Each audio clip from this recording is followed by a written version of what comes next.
سلام دوستان، سامر 2030 هستم. امروز میخوایم در مورد دیوژوتو حرف بزنیم و قبلش بذارید من یه عذرخواهی بکنم چون امروز چند روز نبودم. امروز میخوایم یه ویدیو بذاریم و میخوایم کل یوتیوب و کل ویدیو بذاریم و ببینیم در مورد دیوژوتو حرف بزنیم. دیوژوتو مال کشور پرتغال، باشگاهش در لیورپول هستش و خوششانسترین آدم جهان بوده. یعنی خدا بهش چیز کرده، امیدواری داده.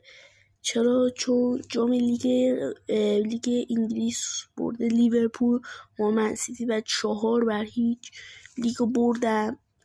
لیگ اروپا رو بردن برای اروپا مقابل پرتغال و اسپانیا که پرتغال 5-3 برده، 2-2 رفته به پنالتی و 5-3 پنالتی رو برده و با اون کسی که دوست داشته ازدواج کرده و ماشاءالله 3 تا بچه هم داره. هر روز وقتی بیاد خونه و همیشه وقت داره، به تمرین میرسه، باشگاهشو میره، فوتبالش رو انجام میداده. آخرش هم کلی وقت داشته و میرفته با بچه‌اش بازی کرده. 3 تا بچه‌اش هم بازی بودن. یه روز با برادرش داشتن میرفتن، مثلا یه جایی داشتن میرفتن به یه جای دیگه توی اتوبان. متاسفانه لاستیک پنچر میشه و اونا هیچ متوجه نمیشن.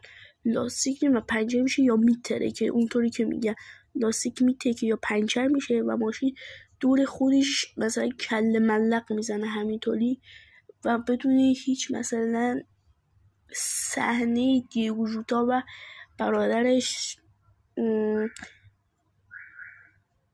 چطور بگم کشته میشن، فوت میشن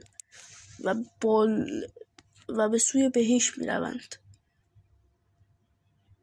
یکی از بهترین بازیکنان بوده دیگه، واقعا به رونالدو امیدواری میداده.